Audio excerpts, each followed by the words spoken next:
آج محترم عمران خان صاحب کے اپیل بھی اور ان کی ایک متفرق درخواست بھی ڈویژن بینچ اسلام آباد ہائی کورٹ کے سامنے لگی ہوئی تھی، جس میں آج ہم نے اس اپیل کو بھی سیر حاصل تیاری کی ہوئی تھی، اور وہ متفرق درخواست جس میں سپریم کورٹ نے ہمیں ریفر کیا تھا کہ وہ بھی آپ عدالت عالیہ سے رجوع کریں، وہ بھی آج لگی ہوئی تھی، جس پر نوٹس دوسرے فریق کو یعنی اٹارنی جنرل کو اور پروسیکیوٹر جنرل کو دیا گیا تھا پچھلی تاریخ پر۔ اسی ڈویژن بینچ نے آج ہی کی 10 تاریخ کو انہوں نے ان کو پابند کیا تھا کہ آپ نے ہر صورت میں اسے جو ہے بحث کرنا ہے، لیکن آج جب کیس کال ہوتے ساری وہ تو اس میں سے جو ہے راہ فرار اختیار کر گئے، جس طرح کے سرکار کی جانب سے ایک تساہل کا جو ہے ہمیشہ وتیرہ ڈائلیٹری ٹیکٹکس کا رکھا جاتا ہے کہ جتنا زیادہ اس کو لٹکایا جا سکے، التوا کیا جا سکے، چونکہ انہیں بھی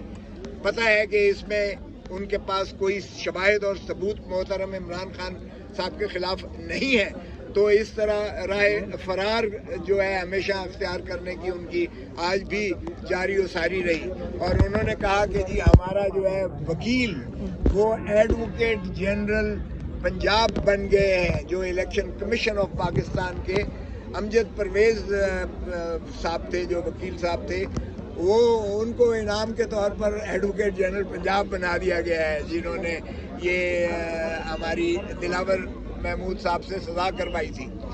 تو اب یہ جو ہے انہوں نے کہا کہ ہم نے وکیل نیا رکھنا ہے، تو جج صاحبان نے کہا کہ ہم نے آپ کو پابند کیا تھا کہ آپ نے جو بھی کرنا ہے کر لیجئے گا، تو آپ نہیں کر سکے۔ تو پھر چنانچہ اس کے بعد جو کتابچہ تھا جو جج صاحبان نے پچھلی تاریخ پر کہا تھا کہ اس کو پرنٹ کیا جائے، کیونکہ یہاں high court rules and procedures میں جب اپیل لگتی ہے تو اس کی تمام کارروائی کو پرنٹ کر کے ایک کتابچے کی شکل میں جو ہے فریقین کو دیا جاتا ہے، وہ بھی خیر سے صبح ہی انہوں نے وہ عدالت میں کیا، لیکن میں نے اس کے باوجود کہا کہ جی ہم تیار ہیں اور ہم اس بنا پر التوا نہیں چاہتے کہ یہ جو ہے پرنٹڈ پیپر بک ہمیں آج صبح عدالت میں دی گئی ہے، لیکن دوسری جانب سے جب ان کی یہ آ گئی استدعا کہ جی ہم نے تو وکیل ہی سرے سے نہیں رکھا، تو جج صاحبان نے کہا، سینئر جج ارباب سکندر صاحب نے کہا کہ بھائی آپ تو پروسیکیوٹر ہیں نیب الیکشن کمیشن کے، آپ تو ہر کیس میں پیش ہوتے ہو، تو پھر آپ کیسے تاریخ لے رہے ہو باہر کیف۔ پھر انہوں نے جج صاحبان نے کہا کہ اچھا ہم آپ کی متفرق درخواست کو لیتے ہیں، تو متفرق درخواست ہمارے لیے بھی وہ بہت اہمیت کی حامل تھی، اس لیے کہ وہ عمران خان کی زندگی اور ان کی صحت سے متعلق تھی۔ تو ظاہر ہے کہ یہ آئین میں بھی سب سے زیادہ سبقت جو ہے وہ زندگی اور صحت کو دی جاتی ہے، چونکہ زندگی اور صحت ہے تو باقی چیزیں ہیں، تو اس لیے ہم نے بالکل اس کو کہا۔ تو جج صاحبان نے کہا کہ ہم نے رپورٹ مانگی تھی، آپ نے وہ دی ہے کہ نہیں دی ہے؟ جیل سپرنٹینڈنٹ سے بھی رپورٹ مانگی ہوئی تھی، تو وہ مجھے ہدایت ہوئی کہ آپ پڑھ کے سنائیے گا، تو میں نے وہ تینوں رپورٹیں جو ہیں وہ پڑھ کے سنائیں۔ اس میں جو ہے وہ ایک تو 31 جنوری کا تھا جو محترم عمران خان صاحب کا انہوں نے اپنے طور پر ہی معائنہ کروایا تھا،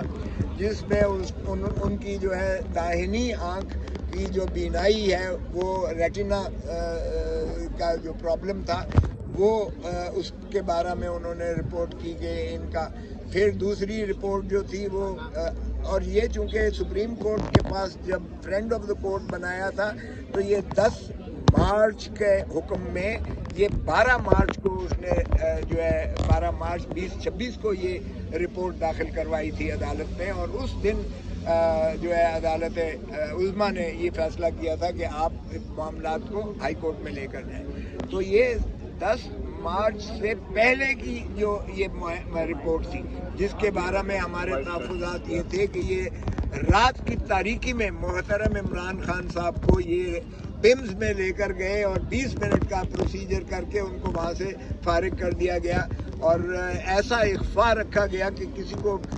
جو ہے بھنک تک لگنے نہیں دی گئی ہے، تا وقتے کہ آپ کی جانب سے ایک رپورٹنگ ہوئی کہ محترم عمران خان صاحب کو پمز میں یہ لے جایا گیا ہے. تو پھر جو ہے ایک انفارمیشن منسٹر صاحب نے اس بات کی تصدیق کی کہ ہاں جی ان کو جو ہے یہ تکلیف ہوئی تھی اور ان کے لیے اس کو پمز میں لے جا کر 20 منٹ کا پروسیجر کر کے واپس جیل میں داخل کر دیا گیا. تو آپ نے دیکھا کہ اس کے بعد جو ہے ہماری بھی سراسیمگی بڑھ گئی اور ہم نے جو ہے یہاں دھرنے بھی دیے. محترم چیف جسٹس آف پاکستان کو ہم نے درخواستیں بھی دی کہ ان کیسز کو لگایا جائے اور محترم عمران خان صاحب کی جو ہے کما کو ان کا علاج کروایا جائے، کیونکہ خاکم بدہن خدا نہ کرے ان کی داہنی آنکھ کے ضائع ہونے کا جو ہے بہت بڑا احتمال اور خدشہ ہے، اور یہ ایسا ناقابل تلافی نقصان ہوگا جس کا کوئی ازالہ جو ہے دنیا میں نہیں کیا جا سکتا ہے. تو اس کی بیسس پہ جب یہ معاملات ہوئے تو آج جج صاحبان نے یہی بات کی کہ جی آپ بتائیں. تو وہ ایک تکنیکی اعتراضات کرنے لگے جو جج صاحبان نے خود ہی ان کی تسلی کرا دی کہ بھائی 561A میں یہ جو آپ بات کر رہے ہیں یہ تو ہمارے پاس معاملہ زیر تجویز ہی نہیں ہے، سپریم کورٹ کا ریفرڈ بیان ہے. میرا موقف یہ تھا کہ جو فرینڈ آف دا کورٹ جو امائکس کیورائے کی رپورٹ اور ریکمنڈیشنز جو ہیں سفارشات وہ 4 احاطوں میں محیط ہے، اور وہ ایسا ہی متصور ہوگا جیسے سپریم کورٹ کا ایک فائنڈنگ ہے، ایک حکم ہے جس کی تکمیل کرنا عدالت عالیہ کا کام ہوتا ہے. آرٹیکل 187 میں ایگزیکیوشنری جو ہے وہ عدالت وہ ہائی کورٹ ہوتا ہے. تو میں نے کہا جی یہ 4 سفارشات جو فرینڈ آف دی کورٹ نے کی ہے، نمبر 1 کہ ان کا جو ہے کسی ریٹینا اسپیشلسٹ آتھومولوجسٹ سے جو ہے ان کا علاج کروایا جائے اور وہ شفا میں ان کو داخل کیا جائے. یہ ہماری پالیسی تھی شفا انٹرنیشنل میں، کیونکہ وہاں جو ہے امراض چشم کے ماہرین موجود ہیں، جبکہ پمز میں کوئی جو ہے ریٹینا اسپیشلسٹ نہیں ہے اور یہ بار بار پمز میں لے کر جاتے ہیں. تو اسی طرح دوسری بات یہ تھی ہماری کہ ان کے جو ہے کامران فیصل، ڈاکٹر کامران فیصل اور ڈاکٹر عاصم یوسف جو کہ شوکت خانم کے سینئر ترین ڈاکٹر ہیں، جو ان کے ذاتی معالج ہیں عمران خان صاحب کے، جن کے پاس تمام ان کی ہسٹری جو ہے ان کے وہ موجود ہوتی ہے. اس لیے ان کا شراکت اور شمولیت اس میں ضروری اس لیے ہے.